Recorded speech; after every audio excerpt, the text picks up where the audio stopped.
Hello to our Simple English Hub family, and a special welcome to anyone joining us for the very first time today.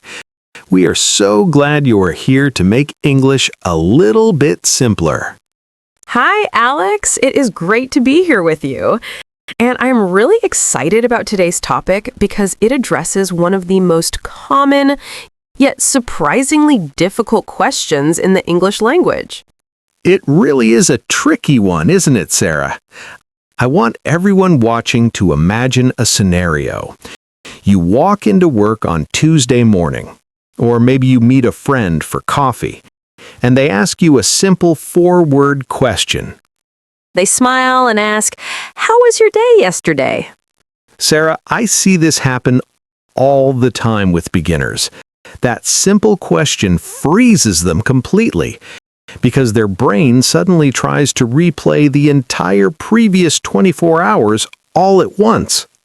Oh, I know that panic. You start thinking, well, I woke up, then I brushed my teeth, then I dropped my toast, then I missed the bus, and your brain gets overwhelmed by too many details and too much vocabulary. And because you are overwhelmed, you usually just panic and give the shortest, safest answer possible. You just say, "It was good," and you stop talking. Saying it was good is okay, but it stops the conversation dead. It doesn't help you connect with the other person, and it certainly doesn't help you practice your English speaking skills. We want you to be able to share your life with people. So today, we are going to break down the overwhelming task of talking about your day into a simple, manageable system that won't crash your brain. Our philosophy at the Simple English Hub is always, simple is strong. We aren't going to teach you poetic descriptions. We're going to teach you a structure that works when you are tired and nervous. We call today's technique the three-bucket system, and it is the best way to organize your thoughts quickly so you don't sound like a robot just listing random facts about your life. Before we get to the buckets, Alex, we need to address the biggest grammar hurdle that stops beginners from talking about their day correctly. You are absolutely right. The most important thing to remember is that when people ask, "How was your day?" they are asking about the past. That means every action word, every verb you use must be in the past tense.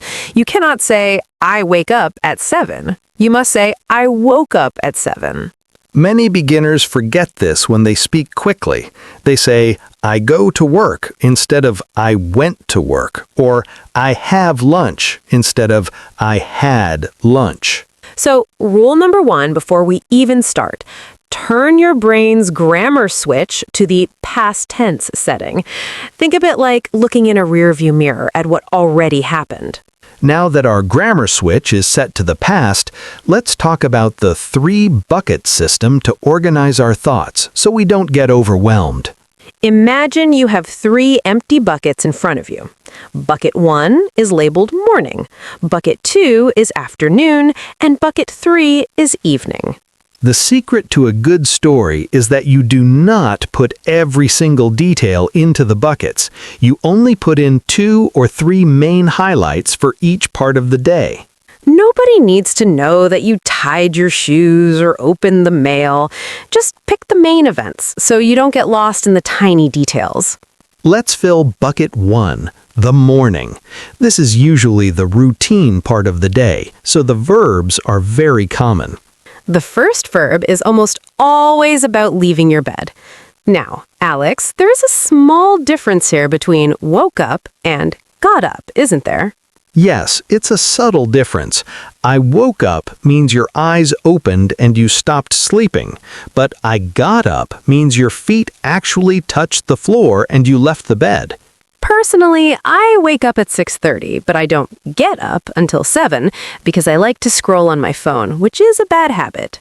After you get up, the usual routine verbs are I showered, I got dressed, and, very importantly for me, I had coffee. Notice Alex used had coffee, not drank coffee. In English, when we talk about meals or drinks in a routine way, we usually use the verb to have. So in the past tense, it is I had breakfast. Now here is the secret sauce for bucket 1. To make it sound like a story, we need connecting words. The best ones for the morning are first and then. So it sounds like this. First, I woke up very early. Then I had a quick breakfast and got ready.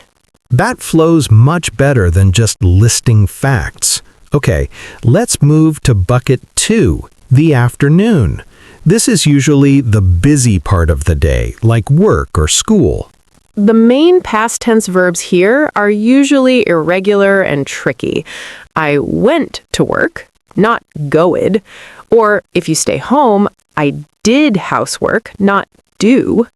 Another very common one is I had meetings, or if you're a student, I took some classes. And don't forget the midday meal. Remember, we used had, so it is I had lunch with colleagues, or I had a sandwich at my desk. To connect bucket 1 to bucket 2, we need new transition words. My favorites for this part of the day are after that, or the very simple word later. So you could say, after that, I drove to the office and had a very long meeting. Later, I just focused on some paperwork. See how after that acts like a little bridge between your morning and afternoon? It makes you sound fluent. Finally, we have bucket 3, the evening. This is usually when people wind down, relax, and prepare for the next day. The verbs here are softer. I cooked dinner, I watched TV, or maybe I read a book. And the ultimate final action of the day is the opposite of the morning. I went to bed. Usually preceded by I was so tired, so I went to bed early. The connecting word for this final bucket is the best one of all because it signals the end of the story. Finally. Finally, I got home, cooked a simple dinner, and just relaxed on the sofa with Netflix. So the 3-bucket system is morning, first and then, afternoon, after that or later, and evening, finally. It seems simple when we explain it like this, but I know it is hard to do when you're put on the spot. So Alex and I are going to demonstrate. We will do the bad versus good example again. Sarah, I want you to ask me how my day was yesterday, and I'm going to answer like a nervous robotic beginner without buckets or connectors. Okay, Alex, be very stiff and robotic. Hey, Alex, how was your day yesterday? It was okay. I woke up at 7. I ate toast. I went to work by bus. I worked on computer. I came home. I watched TV. I slept. Oh, wow, that was painful to listen to. It was just a list of disconnected facts, and it felt very cold and unfriendly, even though the grammar was mostly okay. It felt terrible to say.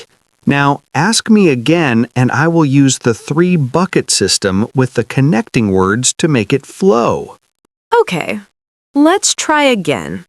Alex, how was your day yesterday? Well, it was pretty busy. First, I got up early and had a quick coffee. After that, I went to the office and had back-to-back meetings all afternoon, which was tiring. Finally, I came home, ordered a pizza, and just watched a movie to relax. That is a massive difference. It feels like a real conversation. I feel like I know what your day actually felt like, not just the list of what you did. The difference wasn't difficult vocabulary. The difference was just organizing the thoughts into 3 chunks and using first, after that, and finally. Okay, now it is time for the most important part of the video, the guided practice, where you have to open your mouth and speak English to us. We aren't going to make you tell your whole day at once. We're going to go bucket by bucket. I will ask you about a part of your day, and I want you to answer out loud using past tense. Don't just think it. Speak it to the room you are sitting in right now. Get your mouth muscles working. Okay, let's start with bucket 1. Tell me 2 things you did yesterday morning. Try to use first or then. Go ahead. Exactly. And talking about simple daily habits helps learners feel comfortable using English naturally. Now, let's talk about a big problem learners face when trying to speak English daily. Yes, the problem of translating every sentence in their head before speaking. When learners translate, their speech becomes slow, stressful, and full of unnecessary pressure. Daily conversation practice helps the brain think directly in English without translating. Let's show our listeners how natural future plans sound in simple daily conversation. Emma, what are you going to do tomorrow after finishing your work? Tomorrow, I'm going to finish my work early and meet a friend for dinner. Listeners, notice how natural "I'm going to" sounds when talking about future plans. You can say, I'm going to study English, or I'm going to rest at home. There is no need to create long or perfect sentences to communicate clearly. John, what are your plans for tomorrow evening after work? Tomorrow evening, I'm going to exercise, cook something simple, and watch a movie.